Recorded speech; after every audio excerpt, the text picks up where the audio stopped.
Halo guys, David di sini dan Galaxy J adalah seri HP yang dikeluarkan oleh Samsung untuk bersaing di pasar menengah ke bawah. Kalau untuk kelas menengah ke atas, sudah ada seri A, S, dan Note. Kali ini kita akan membahas soal Samsung Galaxy J2 yang harganya berada di antara 1,7 sampai 1,9 juta.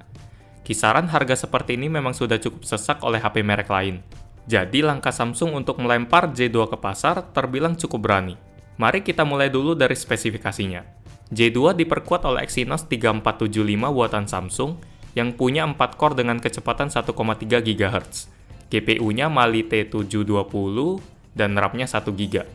Memori internal J2 cuma sebesar 8 GB, tapi bisa ditambah sampai 128 GB dengan memakai kartu microSD. Kamera belakangnya 5 MP dan kamera depannya 2 MP. J2 juga punya fitur FM radio yang sangat sering saya pakai. FM radio adalah salah satu fitur yang mulai ditinggalkan di HP flagship, jadi kehadirannya di HP ini cukup saya apresiasi. Baterainya berkapasitas 2000 mAh yang jarang habis dalam hitungan satu hari. Tapi kalau sedang sibuk-sibuknya, jam 4 sore sudah harus dicas lagi. Performanya ketika ditinggal tidur juga tidak mengecewakan, hanya berkurang 2-4%.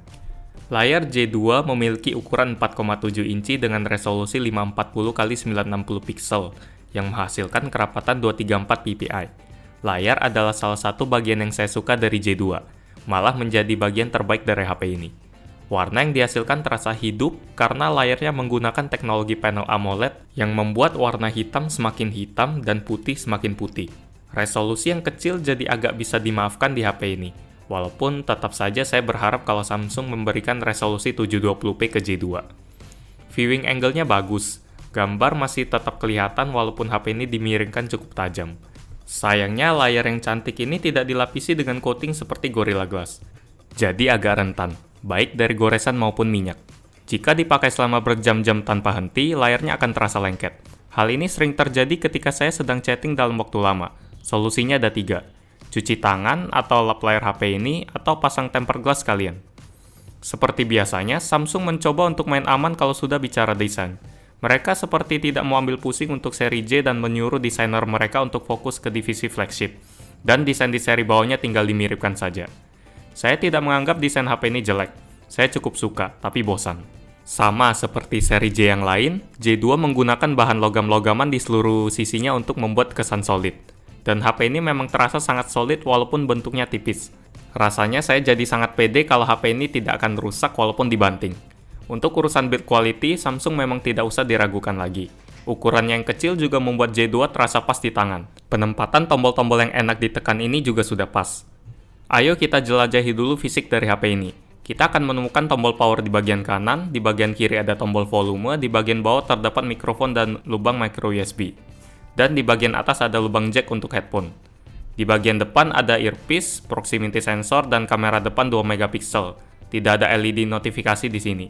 Di bagian bawahnya ada tombol menu, home, dan back.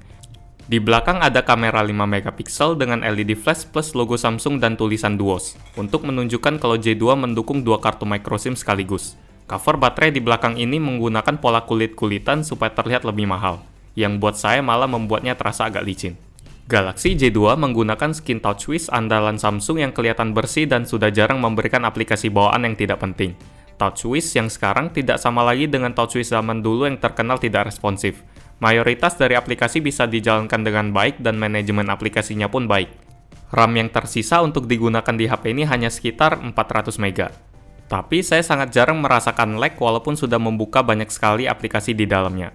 Hal itu cukup mengejutkan karena saya mengharapkan akan terjadi cegukan di sana-sini ketika membuka belasan aplikasi, tapi tidak terjadi. Walaupun begitu, prosesornya yang lemah memang tidak bisa bohong ketika sedang ingin diajak ngebut. Game seperti Lara Croft Go dan Crossy Road memang bisa dinikmati dengan baik walaupun nggak terlalu mulus. Saya merasakan kalau loading saat masuk game atau berpindah level terasa agak lama. Kadang saya juga merasakan respon yang sangat lambat, bahkan tidak merespon ketika sedang mengetik secara cepat di custom keyboard seperti SwiftKey. Kalau keyboard bawaan Samsung sih tidak ada masalah. Sensornya yang sangat sedikit pun lagi-lagi menjadi titik lemah seri J. Galaxy J2 tidak punya sensor cahaya dan kompas yang seharusnya sudah dimiliki HP dengan harga nyaris 2 juta. Kita harus mengaktifkan mode outdoor ketika berada di luar ruangan untuk menyesuaikan cahaya di luar yang pastinya lebih terang dibanding di dalam. Jika tidak diaktifkan, maka saya jamin layarnya akan susah dilihat, bahkan seperti sedang dimatikan. Fitur yang sedikit tersebut tidak berlanjut ke kamera. Kita bisa langsung membuka app kamera dengan menekan tombol home 2 kali. Fitur ini harus kita hidupkan dulu di bagian setting. Di kamera ini, kita bisa menemukan cukup banyak fungsi praktis yang biasa dipakai seperti timer, flash, dan mode pro untuk mengatur ISO dan white balance. Ada juga mode panorama, beauty face, dan lainnya. Kita juga bisa langsung memberikan efek seperti hitam putih, sepia, dan negatif. Tapi soal kualitas, hasilnya termasuk biasa. Detailnya tidak buruk-buruk amat ketika kita zoom ke bagian tertentu. Warnanya kurang cerah, tapi masih enak dipandang. Tapi pembagian kontrasnya terasa kurang seimbang karena tidak bisa membagi daerah gelap dan terang dengan baik. Performanya dalam low lag termasuk payah karena butuh waktu yang cukup lama untuk mendapatkan fokus. Fitur yang cukup banyak tadi terasa agak percuma kalau kualitas gambarnya biasa-biasa saja. Karena kamera yang bagus itu tidak harus menang dalam jumlah fitur atau pixel, tapi kualitaslah yang harus menang. Buat kamera depan, kualitasnya juga sama dengan kamera belakang dengan resolusi yang lebih rendah. Kalau mau selfie, rasanya lebih baik menggunakan kamera belakang dan tinggal berharap kalau sudut pandangnya pas. Pada akhirnya, untuk siapa Samsung Galaxy J2 ditujukan? Tentu saja Anda bisa mencoret HP ini dari daftar belanja Anda kalau spesifikasi adalah hal nomor satu yang jadi pertimbangan. Karena siapapun pasti mengakui kalau di atas kertas, spek dari J2 memang sangat tidak seksi jika dibandingkan dengan merek lain. J2 juga tidak cocok buat Anda yang hobi mengambil foto menggunakan kamera HP atau hobi bermain game-game berat. Kalau game yang ringan sih masih oke lah. Menurut saya, J2 sangat cocok buat Anda yang tidak menggunakan HP-nya untuk keperluan yang macam-macam. Kegiatan chatting atau menjelajahi sosial media dapat dilakukan dengan lancar dan cukup menyenangkan di HP ini.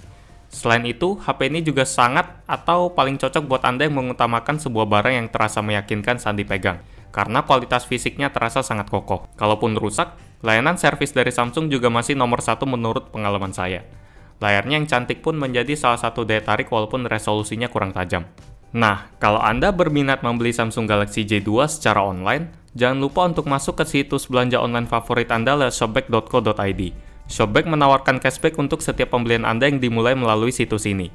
Tidak hanya J2, semua barang yang lain juga bisa dibeli dengan tingkat cashback yang berbeda. Seperti contohnya barang fashion yang akan mendapatkan cashback 10% bagi konsumen baru. Dan untuk elektronik, cashbacknya 2,5%. Saya sudah menyediakan link di bawah untuk info yang lebih lanjut.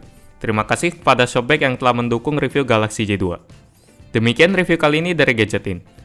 Like jika Anda suka, dislike jika Anda tidak suka, dan jangan lupa untuk melakukan hal-hal menyenangkan lainnya seperti share, komen, dan subscribe bagi Anda yang belum subscribe.